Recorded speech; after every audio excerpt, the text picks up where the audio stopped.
Herkese selam. Bugün sizleri Osmanlı İmparatorluğu'na doğru benzersiz bir yolculuğa çıkarıyoruz. Bu videoda Osmanlı saraylarının en gizemli ve az bilinen figürlerinden biri olan harem ağalarının hayatını, görevlerini, saraydaki sosyal ve politik rollerini detaylarıyla keşfedeceğiz. Eğer tarih meraklısıysanız ve bu tür içeriklerin devamını görmek istiyorsanız kanalımıza abone olmayı ve videomuzu beğenmeyi unutmayın. Ayrıca bu tarihi yolculuğu arkadaşlarınızla paylaşarak onların da Osmanlı Sarayı'nın gizemlerini keşfetmesini sağlayabilirsiniz.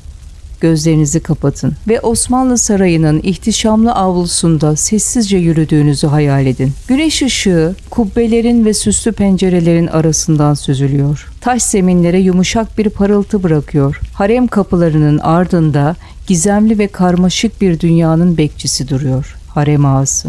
Harem ağaları sadece sarayın dış kapılarını koruyan bekçiler değildi. Onlar sarayın ruhunu ve düzenini taşımakla yükümlü görünmez güçlerdi. Uzun, sessiz adımlarla koridorları dolaşırken her köşede cariyelerin eğitimini, odaların düzenini ve hiyerarşiyi gözetiyorlardı. Gölgeler arasında süzülen ışıklarla birlikte onların dikkatli bakışları ve sessiz hareketleri sarayın her yerinde hissediliyordu. Bir adımın bile önemi vardı. Yanlış bir hareket saray içindeki dengeyi sarsabilirdi. Hayal edin. Zengin desenlerle süslü halılar üzerinde yürürken uzaklardan gelen Şam'dan ışıkları cariyelerin odalarını aydınlatıyor. Hafif bir esinti perdeleri sallıyor ve harem ağası bu sessiz atmosferde hem gözetmen hem de denetleyici konumunda. Onun varlığı sarayın karmaşık yapısının ve Osmanlı hiyerarşisinin görünmez iplerini elinde.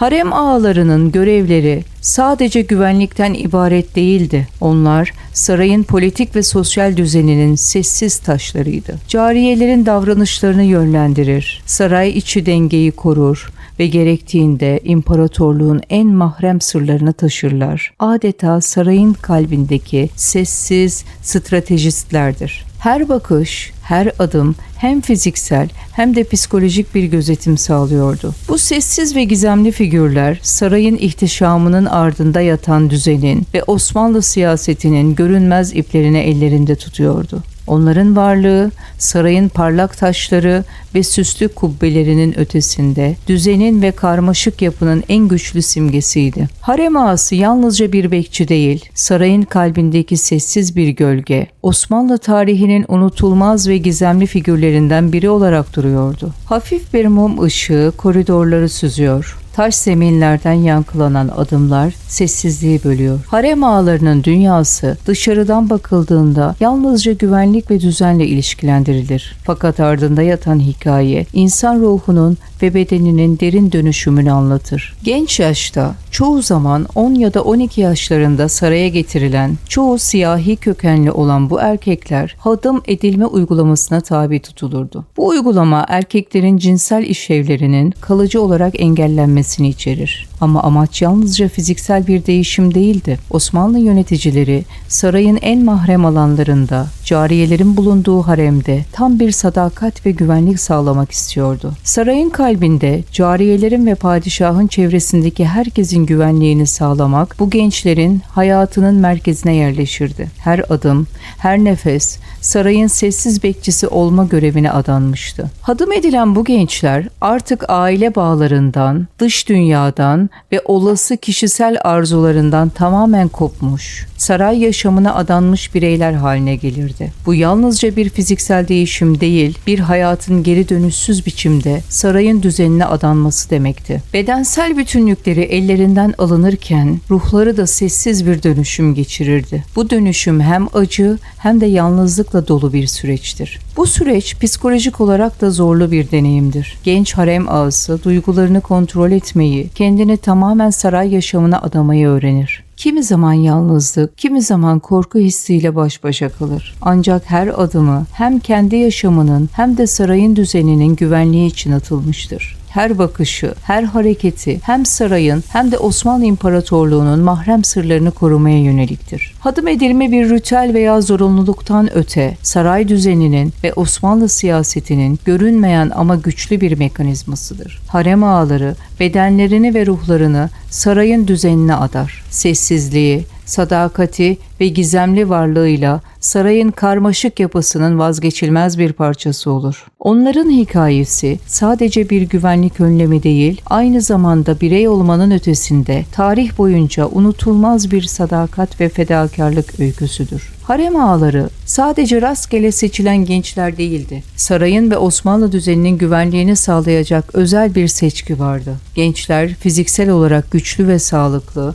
aynı zamanda sabırlı, itaatkar ve zekiydi. Bedenleri sarayın zorlu ritüellerine ve disiplinine dayanacak şekilde seçilirken ruhları da bu zorlu yolculuğa hazırlanıyordu. Seçim süreci titizlikle yürütülürdü. Gençlerin gözleri, duruşları, ses tonları ve hareketleri incelenir. Onların hem fiziksel hem de psikolojik yapıları değerlendirilirdi. Saray yöneticileri bu gençlerin hem sadakatle hizmet edecek hem de sarayın mahrem düzenini koruyacak kapasitede olmasını isterdi. Küçük yaşlardan itibaren bedensel ve zihinsel eğitimle desteklenen bu seçilmişler sarayın sessiz bekçileri olarak yetiştirilirdi. Sonuç olarak seçim kriterleri ve hadım edilmenin biyolojik, psikolojik etkileri harem ağalarının saray içindeki rolünü ve Osmanlı düzenindeki önemini belirleyen temel unsurlardı. Seçilen her genç hem acı hem de fedakarlıkla şekillenen bu yaşamı kabul eder. Sarayın sessiz gölgesi olarak Osmanlı tarihinin en gizemli ve trajik figürlerinden biri haline gelirdi. Sarayın sessiz koridorlarında adımlarınızı duyuyorsunuz ve her köşe hem güzellik hem de gizemle dolu. İşte bu karmaşık yapının görünmeyen bekçileri onlar. Harem ağalarının en temel görevi sarayın güvenliğini sağlamak. Görünmez bir ağ gibi sarayın her köşesini gözetir. Hem padişahın hem de cariyelerin güvenliğini sağlarlar. Avlularda,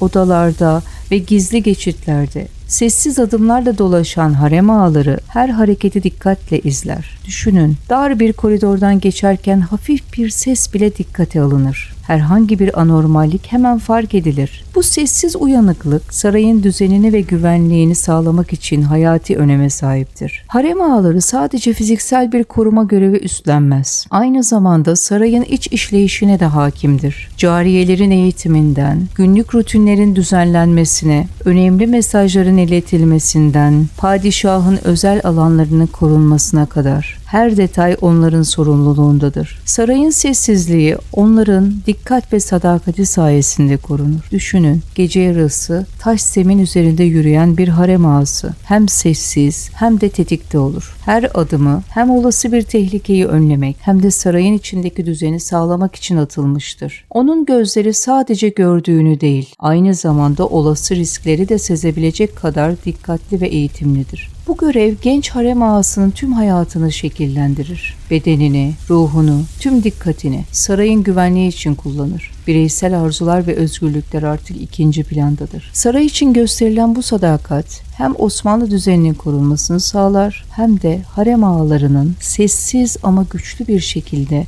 tarih sahnesinde iz bırakmasına olanak verir. Her köşe, her oda, her gizli geçit, hepsi harem ağalarının gözleri ve adımlarıyla korunur. Sarayın ihtişamının ve güvenliğinin görünmeyen mimarları olarak hem fiziksel hem de psikolojik güçlerini kullanarak Osmanlı tarihinin en gizemli ve vazgeçilmez figürlerinden biri olurlar. Sarayın geniş iç avlusunda dolaştığınızı hayal edin.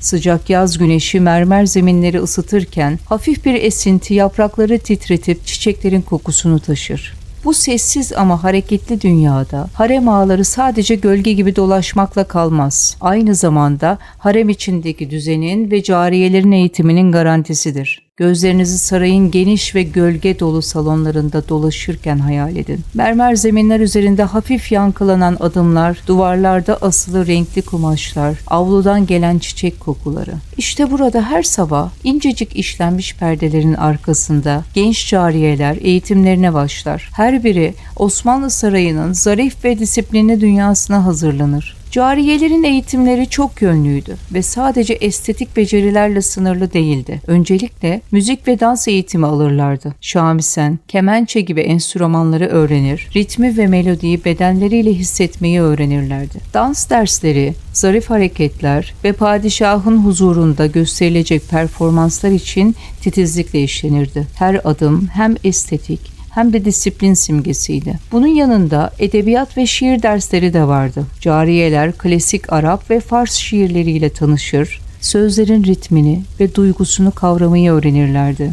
Bu sayede saray sohbetlerinde zekalarını ve kültürel birikimlerini sergileyebilirlerdi. Aynı zamanda padişah ve harem ağalarıyla yapılan sohbetlerde kendilerini ifade etme yeteneklerini geliştirmek zorundaydılar. Bir diğer önemli alan çay seremonisi ve misafir karşılamaydı. Her hareketin anlam taşıdığı narin ve hassas bir ritüeldi. Bardakların tutulması, çayın dökülmemesi, nazik ve ölçülü bir şekilde sunulması. Hepsi hem görgü kuralları hem de saray düzeninin bir parçasıydı. Ayrıca el sanatları ve zarif işçilik de eğitimin temel parçalarındandı. Nakış, dantel, küçük süslemeler. Bunları öğrenmek hem kendi becerilerini geliştirmek hem de sarayın estetik bütünlüğüne katkı sağlamak anlamına gelirdi. Her iğne darbesi hem sabır hem de özenin sembolüydü. Bu eğitim süreci sadece bireysel yetenekleri geliştirmekle kalmaz. Aynı zamanda cariyeleri, sarayın hassas dengelerini gözetebilecek disiplinli ve bilgili kadınlar haline getirirdi. Harem ağaları bu süreci hem denetler hem de gerektiğinde müdahale ederdi. Her cariye sadece estetik ve kültürel bir yetenek değil, aynı zamanda sarayın güvenliği ve düzeninin görünmeyen bir parçası haline gelirdi. Düşünün, bir cariye çay seremonisi sırasında elleri titrerken harem ağasının sessiz bakışı onu yönlendirir. Dans adımlarında hata yaptığında hafif bir dokunuşla düzeltme gelir. Her eğitim anı sarayın sessiz ama güçlü disiplinini, Osmanlı kültürünün zarif ama katı ritmini hissettirir. Harem ağaları bu süreci hem gözlemler hem de denetler. Onların sessiz varlığı hem bir rehber hem de disiplin sembolüdür. Bir cariye yanlış bir adım attığında harem ağasının dikkatli bakışıyla küçük bir düzeltme yapılır. Bu bakış yalnızca bir uyarı değil, aynı zamanda sarayın iç düzenini koruyan bir otoriteyi simgeler. Bir koridor boyunca ilerlerken harem ağasının ayak sesleri neredeyse duyulmaz. Ancak her köşe onun gözleriyle doludur. Cariyelerin eğitimindeki titizlik sadece bir beceri öğretimi değildir. Sarayın düzenini, padişahın huzurunu ve harem içindeki sosyal dengeyi sürdürmenin bir yoludur. Her ritim, her adım ve her tok ses sarayın sessiz ama sağlam çerçevesinin bir parçasıdır. Harem ağalarının rolü aynı zamanda haremdeki barış ve uyumu sağlamaktır. Küçük çatışmaları önler, kıskançlıkları dengeleyip genç cariyelerin güvenli ve huzurlu bir ortamda eğitim almasını sağlar. Onlar sadece fiziksel bir gözetmen değil, aynı zamanda harem içindeki duygusal ve sosyal dengeyi koruyan bir rehberdir. İşte bu nedenle harem ağaları sadece sarayın güvenliğini sağlamakla kalmaz, cariyelerin eğitiminden, günlük ritüellerin düzenine, harem içindeki dengeyi kurmaktan, sessiz bir liderlik yapmaya kadar her alanda görünmez ama etkili bir güç olur. Onların varlığı sarayın görkemli ama hassas düzeninin sessiz ve kararlı teminatıdır. Mermer zeminlerden yayılan sessiz yankılar, ağır taş duvarların arkasındaki hareketliliği fısıldıyor. İşte burada harem içindeki en yüksek rütbeli harem ağası olan Kızlar Ağası, görünmez bir güçle sarayın düzenini ve politik dengesini şekillendiriyor. Onun varlığı sadece haremdeki düzeni sağlamakla sınırlı değil, sarayın en mahrem sırlarını bilen, stratejileri yöneten ve padişahın çevresindeki güç oyunlarını etkileyen bir figür. Kızlar Ağası, valide sultanlarla yakın ilişki içinde olurdu. Onun görevi sadece cariyeleri ve genç kadınları denetlemek değil, aynı zamanda saray içindeki güç dengesini gözetmekti. Valide sultanların planlarını, padişahın tercihlerini ve saray içindeki olası çekişmeleri önceden sezmek Kızlar Ağası'nın ustalığını gösterirdi. Onun her kararı hem harem içindeki uyumu hem de padişahın huzurunu doğrudan etkilerdi. Düşünün, sarayın geniş avlusunda sessiz adımlarla dolaşan Kızlar Ağası bir bakışıyla gerginliği dindirir, bir jestiyle sırları yönlendirir, haremdeki en küçük çatışmaların dahi farkındadır. Her söz, her davranış onun stratejik zekasıyla şekillenir. Bu güç, görünmez ama etkili bir otoritedir. Sarayın içinde sessiz bir savaş alanı vardır ve Kızlar Ağası hem diplomat hem hakim hem de gözlemci rolünü bir arada yürütür. Aynı zamanda Kızlar Ağası padişahın çevresindeki politik dengeleri de etkilerdi. Padişahın gözüne giren bir cariyenin konumu saraydaki güç dengelerini değiştirebilir. Kızlar Ağası bu ince çizgiyi ustalıkla yönetirdi. Ona göre haremdeki düzenin korunması Osmanlı saray politikasının görünmeyen temeli demekti. Her adımı sarayın içindeki sessiz güç mücadelelerini şekillendirir ve tarih boyunca Osmanlı yönetiminin karmaşık yapısını destekler. Kızlar Ağası aynı zamanda eğitim ve disiplin konusunda da son sözü söylerdi. Genç cariyelerin yeteneklerini geliştirmeleri sarayın ihtişamını yansıtacak şekilde yönlendirilir. Hatalar sessiz ama kesin bir otoriteyle düzeltilirdi. Onun rehberliği hem fiziksel hem de sosyal düzeni sağlarken sarayın görünmeyen yapısının simgesi haline gelirdi. Gözlerinizi kapatın. Sarayın ağır perdeleri arkasında sessiz bir güç dolaşıyor. Her adımında tarih, her bakışında strateji ve her hareketinde Osmanlı sarayının gizemli politik düzeni var. İşte Kızlar Ağası görünmez ama güçlü bir figür olarak harem içindeki sessiz ama belirleyici gücünü yüzyıllar boyunca korumuştur. Bir gece yarısı Topkapı Sarayı'nın sessiz koridorlarında yalnızca kandillerin titrek ışığı vardı. Kızlar Ağası elinde mühürlü bir mektupla ağır adımlarla ilerliyordu. Mektup Valide Sultan'ın ellerinden çıkmış ama padişahın gözlerine ulaşması için onun ellerinden geçmek zorundaydı. Kağıdın ince lifleri, mürekkebin kokusu ve mühürün soğukluğu arasında saklı olan bir imparatorluğun geleceğini değiştirecek kadar güçlüydü. Kızlar Ağası o mektubu götürürken aslında yalnızca bir yazıyı değil, tahtın dengelerini, sarayın sessiz fısıltılarını ve cariyelerin kaderlerini taşıyordu. Defterlerin sayfalarında ise daha farklı hikayeler gizliydi. İnce hatlı yazılarla not düşülmüştü. Hicri 1032, Recep ayı. Bu gece sarayın avlusuna sessizlik çöktü. Kandillerin titrek ışığında haremdeki cariyeler musiki hocasının öğrettiği yeni besteyi mırıldanıyorlardı. Valide Sultan'dan emir geldi. Küçük cariye Ayşe'nin artık hat derslerine devam etmesi, ayrıca padişahın huzurunda yapılacak musiki meclisine hazırlanması gerekti. Onun gözlerinde korku ile umut arasında ince bir çizgi var. Bu notu düşerken düşündüm. Acaba o sarayın hangi köşesinde geleceğini bulacak? Gece ilerledi. Padişah Hazretlerine iletilmek üzere yazılan gizli bir mektubu mühürledim. İçinde kim bilir hangi sırlar saklı. Bir vezirin düşüşünü mü haber veriyor yoksa yeni bir dostluğun başlangıcını mı? Bu kağıdı elime aldığımda kalbim ağırlaşıyor. Çünkü biliyorum bir satır bazen bir başın uçmasına, bazen de bir imparatorluğun ayakta kalmasına sebep olur. Bu defterin sayfaları yalnızca olayları değil, duyguları da saklıyor. Benden sonra kim okur? Kim bilir? Belki hiçbir göz görmeyecek. Belki de bir gün tarihin karanlık sayfaları arasında bu satırlar bulunacak ve sarayın nefesini yeniden duyuracak. Bu satırlar bir cariyenin yıllar içinde haremde yükselip belki de padişahın en yakınında yer almasına giden yolun ilk işaretiydi. Harem ağaları işte bu notları tutarken yalnızca bir görev icra etmiyor. Aslında tarihin sessiz kayıtçıları, görünmez kader mühürleyicileri oluyorlardı. Çünkü kalemin ucu kimi zaman bir kılıcın keskinliğinden bile daha güçlüydü. Gece Topkapı Sarayı'nın harem koridorlarına ağır bir sessizlik çökmüştü. Yalnızca kandillerin titrek ışıkları taş duvarlarda gölgeler oynatıyordu. İşte bu gölgelerin arasında bir harem ağası küçük bir yazı odasına çekilmişti. Önünde mürekkep hokkası, kamış kalemi ve sarayın kalın defteri duruyordu. Eliyle titrek bir nefes alır gibi kalemi kaldırdı. Yazdığı her satır sadece bir kayıt değil, bir hayatın kaderiydi. Bir cariyenin bugün hangi derse katıldığı, kimin sağlık sorunları yaşadığı, Valide Sultan'ın padişaha yolladığı gizli mesajın güvenle ulaştırıldığı, hepsi bu defterin sessiz satırlarında hayat buluyordu. Ağanın ince hattıyla yazdığı şu satır mesela. Fatma bu akşam keman dersinde ustalığını gösterdi. Sultan Hazretleri huzuruna kabul etmeye niyetli. Bu sıradan görünen not aslında bir genç kızın geleceğini belirleyen dönüm noktasıydı. Belki ertesi gün sarayın en ihtişamlı salonuna çıkacak, belki de hayatı tamamen değişecekti. Ama en çarpıcı olan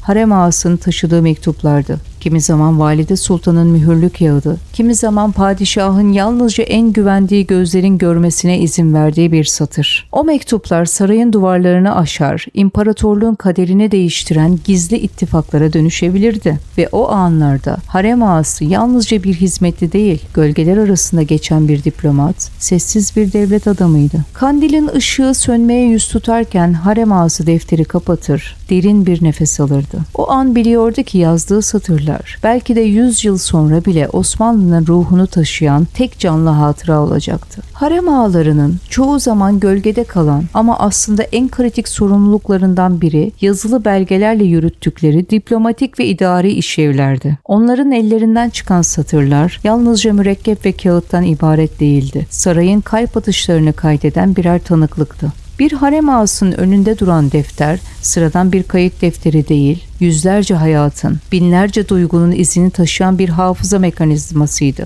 Her satırda bir cariyenin aldığı ders, valide sultanın verdiği bir emir ya da padişaha iletilmek üzere hazırlanan gizli bir mesaj yer alırdı. Böylece sarayın görünmeyen iç dünyası kağıda dökülür, geleceğin gölgesine taşınırdı. Bu belgeler aynı zamanda birer diplomatik araçtı.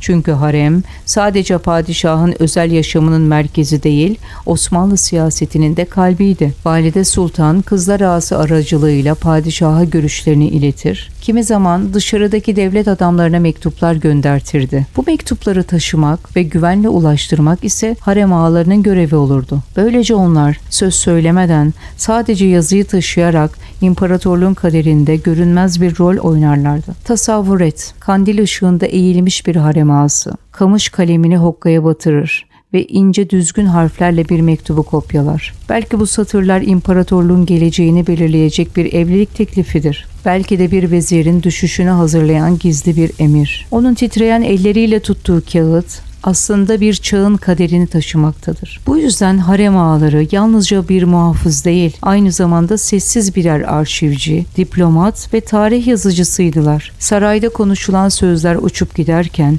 onların tuttuğu defterler yüzyıllar sonra bile Osmanlı'nın en gizli köşelerinin hafızasını korumaya devam etmiştir. Mekke ve Medine'nin altın sarısı ışıkları dar sokaklarda yumuşak bir şekilde süzülüyor. Bu topraklarda yalnızca hacılar ve dini görevli kişiler değil, Osmanlı'nın en gizemli temsilcilerinden biri olan harem ağaları da görev yapıyordu. Harem ağalarının bu kutsal topraklardaki sorumlulukları, Osmanlı'nın dini meşrutiyetinin ve İslam dünyasındaki prestijinin somut bir göstergesiydi. Harem ağaları sarayın içindeki görevlerinin ötesine geçerek vakıf işlerinin denetlenmesinde, kutsal emanetlerin korunmasında ve cami ile türbe bakımının düzenlenmesinde kritik roller üstlenirlerdi. Onlar Osmanlı padişahının gözleri ve elleri olarak Mekke ve Medine'deki kutsal alanların düzenini sağlardı. Sadece maddi bir denetim değil, aynı zamanda ruhani bir temsil işlevi de görürlerdi. İmparatorluğun dini otoritesini bizzat sahada temsil eden nadir kişilerdi. Hayal edin, Mekke'de sabahın erken saatlerinde harem ağalarından biri ince adımlarla taş döşeli yollarda ilerliyordu. Karanlığın içinden sadece kandillerin titrek ışıkları süzülüyor. Minarelerden yükselen ezan sesi uzaktan yankılanıyordu. Elinde sıkıca tuttuğu saray mühürlü belgeler, Osmanlı padişahının güvenli ellerinde olması gereken kutsal bilgileri içeriyordu. Her köşe başı, her dar sokak, hem görev hem tehlike demekti. Ağanın gözleri dört bir yanı tararken aynı anda defterlerine aldıkları notlar, vakıfların ve kutsal emanetlerin güvenliğini sağlamak için kritik öneme sahipti. Bir el hareketiyle belgeleri sıkıca kavrayıp diğer eliyle mürekkep hokkası ve kalemiyle not düşüyordu. Hangi emanet nereye taşınmalı, hangi bağışlar doğru yerlere ulaşmıştı? Her satır Osmanlı'nın dini otoritesinin Mekke'de görünür kalmasını sağlayacak bir adım demekti. Medine'de ise bir başka harem ağası kutsal alanları sessizce denetliyordu. Mescid-i Nebevi'nin avlusunda yürürken her adımıyla sarayın gözleri olduğunu hatırlıyor, vakıf defterlerini kontrol ediyor, eksiklikleri not alıyordu. Kendi güvenliğini sağlamak kadar sarayın ve padişahın prestijini korumak da onun sorumluluğuydu. Bu sessiz gece yürüyüşleri sadece rutin birer görev değildi. Osmanlı'nın İslam dünyasındaki gücünü pekiştiren görünmez bir diplomasiydi. Harem ağaları tarih sahnesinde nadiren görünürken, kutsal topraklarda padişahın iradesini temsil eden gizli elçiydiler. Her adımları, her deftere düşülen satır, sarayın ve imparatorluğun nabzını tutan sessiz bir ritim halindeydi. Kandiller sönerken harem ağası belgelerini güvenle sakladı. Sessiz adımlarla saraya geri döndü. Mekke ve Medine'deki gece boyunca yapılan her küçük hareket hem sarayın hem de Osmanlı'nın dini meşrutiyetinin görünmez ama güçlü temellerini atıyordu. Bu görevler onların sadece saray içi değil, saray dışındaki etkilerini de arttırıyordu. Harem ağaları Osmanlı'nın dini ve siyasi temsilcileri olarak sarayın gücünü Mekke ve Medine'de yaşayan halk ve dini otoriteler nezdinde görünür kılıyordu. Onların sessiz ama titiz çalışmaları Osmanlı İmparatorluğu'nun İslam dünyasındaki meşrutiyetini pekiştiriyor ve padişahın sadece bir hükümdar değil, aynı zamanda kutsal toprakların hamisi olduğunu gösteriyordu. Her adımları, her tuttuğu defter ve her denetlediği vakıf hem Osmanlı sarayının hem de İslam dünyasının düzenine hizmet eden görünmez bir köprüydü. Harem ağalarının bu kutsal topraklardaki rolü, onların sıradan bir saray görevlisi olmadığını, tarihin en gizli ve etkili figürlerinden biri olduğunu gözler önüne seriyordu. Gözlerinizi Topkapı Sarayı'nın geniş avlusuna çevirin. 19. yüzyılın başları. Avlular hala eski görkemini koruyor. Taş duvarlar tarihi sırları fısıldıyor. Ancak sarayın havasında artık farklı bir rüzgar esiyor. Tanzimat ve ıslahat dönemlerinin modernleşme çabaları harem kurumuna da yansımaya başlamıştı. Bu dönem Osmanlı İmparatorluğu için değişimin ve modernleşmenin başlangıç dönemiydi. Tanzimat Fermanı'nın ilanıyla birlikte devlet mekanizması köklü reformlara yöneldi. Hukuk, eğitim, maliye ve ordu alanlarında yeni düzenlemeler hayata geçirildi. Bu dalga sarayın en mahrem alanlarına, yani harem kurumuna da ulaştı. Harem, yüzyıllardır hem sarayın güvenliğini sağlayan hem de siyasi ve kültürel dengeleri yöneten bir mekan olmuştu. Ancak Tanzimat ile birlikte Batı tarzı modernleşme çabaları ve merkezi devlet otoritesinin güçlendirilmesi, harem kurumunun geleneksel işleyişini yavaş yavaş değiştirmeye başladı. Eski düzenin gizemli koridorları artık devletin yeni kuralları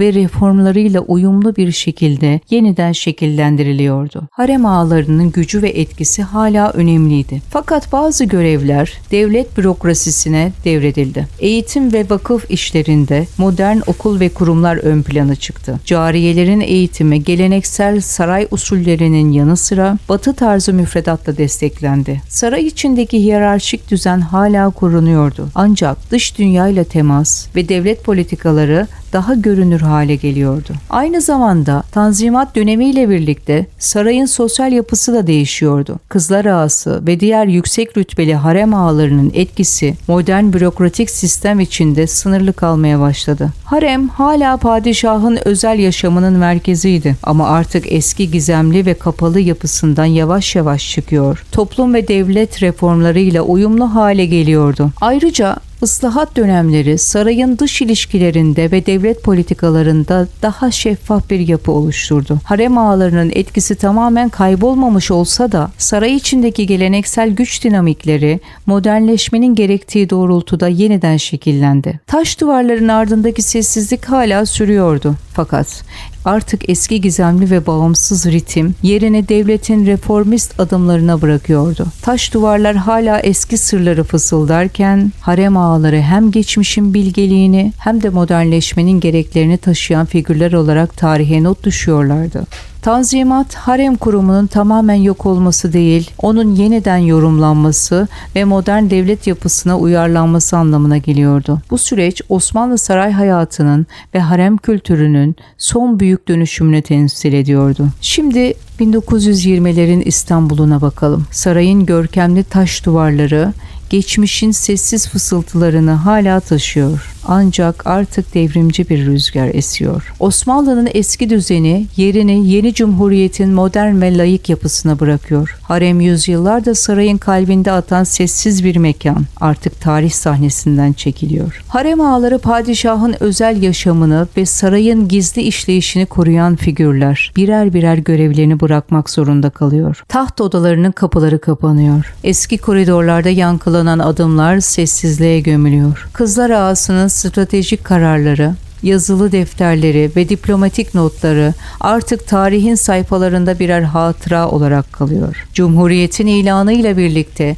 saray kurumları, modern devletin bürokrasisi ve yasalarıyla yeniden yapılandırıldı. Harem artık yalnızca geçmişin bir hatırası. Cariyelerin eğitimleri devlet okullarına taşındı. Vakıf işleri merkezi devletin denetimine geçti. Osmanlı Sarayı'nın görünmeyen güçleri sessizce tarih sahnesinden çekilirken harem ağalarının mirası modern Türkiye'nin kültürel belleğinde yerini aldı. Ancak o sessiz duvarlar hala fısıldıyor. Bir zamanlar Mekke ve Medine'deki kutsal emanetleri koruyan, sarayın siyasi ve sosyal dengelerini yöneten, padişahın güvenilir gözü ve eli olan bu figürlerin öyküleri unutulmamıştı. Harem ağaları fiziksel varlıklarıyla tarih sahnesinden çekilmiş olsalar da Osmanlı saray yapısının görünmeyen ama derin etkisi, akademik çalışmalar ve tarihçiler sayesinde günümüze ulaşmayı başardı. Harem ağaları hayatlarını İstanbul'un farklı semtlerindeki sade evlerinde sürdürdüler. Bazıları ise topluma karışmadan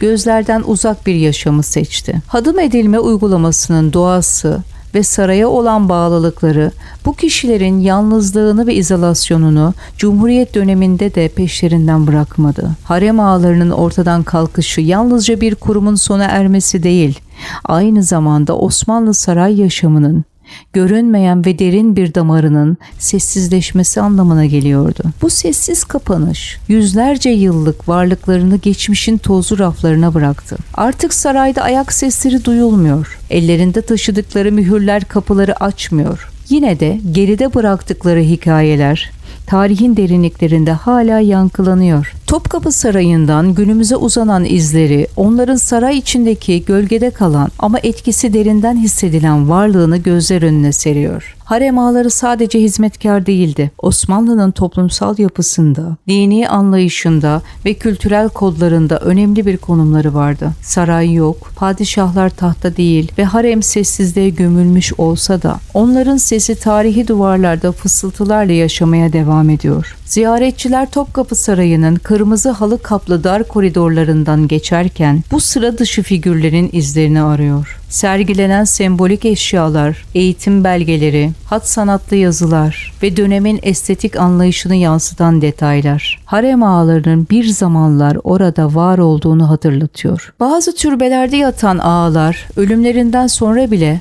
tarih sahnesindeki rollerini sürdürüyormuş gibi duruyor. Harem ağalarının Osmanlı mimarisi ve sanatındaki etkisi de kayda değer. Camiler, sebiller ve şifahaneler gibi yaptırdıkları yapılar sadece saraya olan sadakatlerini değil, aynı zamanda dönemin sosyal dayanışma ve inanca dayalı yapısını da yansıtıyor. Sahip oldukları her şeye saraya borçlu olduklarını bilen bu kişiler minnettarlıklarını taşlara işleyerek ölümsüzleştirmişlerdi. Harem ağaları bazen Osmanlı tarihinin etkili figürleri, bazen de kültürel hafızanın sessiz bir süsü gibi anılırdı. Ancak son yıllarda yapılan akademik çalışmalar, romanlar ve belgeseller bu figürlerin önemini yeniden gün yüzüne çıkardı. Artık onları sadece hadım edilmiş hizmetkarlar olarak değil, tarihin siyasi dengelerini etkileyen, sadakatleriyle fark yaratan insanlar olarak tanımlıyoruz. Fiziksel varlıkları artık yok olsa da harem ağalarının tarihi anlamları ve sembolik mirasları hala değerini koruyor. Topkapı Sarayı'nı ziyaret eden herkes bu gözlerden uzak yaşamların içinde gizli bir tarihin varlığını fark ediyor. En derin iz belki de hiç görünmeyen ama hep hissedilen bir sessizlikte yatıyor. Gölgede saklı bir tarih, harem ağalarının sessiz çığlığı. Topkapı'nın taş duvarları ve sessiz koridorları bu çığlığı hala saklıyor. Onlar konuşmadı. Hayatları boyunca bir emir kadar net, bir ferman kadar suskundu. Ne hissettiklerini, ne düşündüklerini bilen olmadı. Ne bir kitapta adları sıkça geçti, ne de tarihin onları hatırlaması için heykeller dikildi. Ama onlar her zaman oradaydı. Kadınların, sultanların ve şehzadelerin saraydaki en keskin hafızalarıydılar. Kimi zaman bir anahtarın tıkırtısında, kimi zaman bir kaftanın eteğinde sessizce var oldular. Görevleri yalnızca bekçilik değildi. Sırları korumak, düzeni sağlamak ve entrikalar arasında dengede kalmaktı. Sarayın sessizliği geçmişin izlerini taşırken harem ağalarının sadakati, zekası ve stratejik dehası tarih boyunca Osmanlı'nın en mahrem sırlarını koruyan bir miras olarak yaşamaya devam ediyor. Artık taş duvarlar sadece hatıraları ve eski güç dinamiklerini fısıldıyor. Ama o fısıltılar harem ağalarının tarih sahnesindeki sessiz ama güçlü varlığını hatırlatmaya devam ediyor. Gözlerinizi günümüz İstanbul'una çevirin. Topkapı Sarayı hala ziyaretçilerini büyüleyen ihtişamıyla ayakta duruyor. Taş duvarlar yüzyılların fısıltısını hala taşıyor. Ancak sarayın sessiz koridorlarında bir zamanlar adımlarını duyduğunuz harem ağaları artık tarih sahnesinde fiziksel olarak yoklar. Yine de onların mirası günümüz kültürel belleğinde ve akademik çalışmaların ışığında canlılığını sürdürüyor. Sadece sarayın güvenliğini sağlayan ve cariyelerin eğitimini yöneten figürler değildiler. Aynı zamanda Osmanlı siyasetinin ve diplomatik hayatının görünmeyen aktörleriydiler. Bugün tarihçiler ve araştırmacılar bu sessiz ama etkili figürlerin stratejik zekasını, diplomatik becerilerini ve devlet işleyişindeki rollerini yeniden keşfediyor. Sarayın gizemli koridorları artık birer turistik alan olsa da harem ağalarının bilgi taşıyıcılığı ve stratejik etkileri Osmanlı tarihinin anlaşılması için kritik bir pencere açıyor. Müzelerde sergilenen belgeler, defterler ve yazışmalar ağaların entelektüel ve diplomatik katkılarını gözler önüne seriyor. Mekke ve Medine'deki vakıf işleri, kutsal emanetlerin korunması gibi görevleri onların hem dini hem de kültürel meşrutiyetine olan katkıyı gösteriyor. Bu miras günümüzde kültürel araştırmalarda, akademik çalışmalarda ve tarih kitaplarında hala yankı buluyor.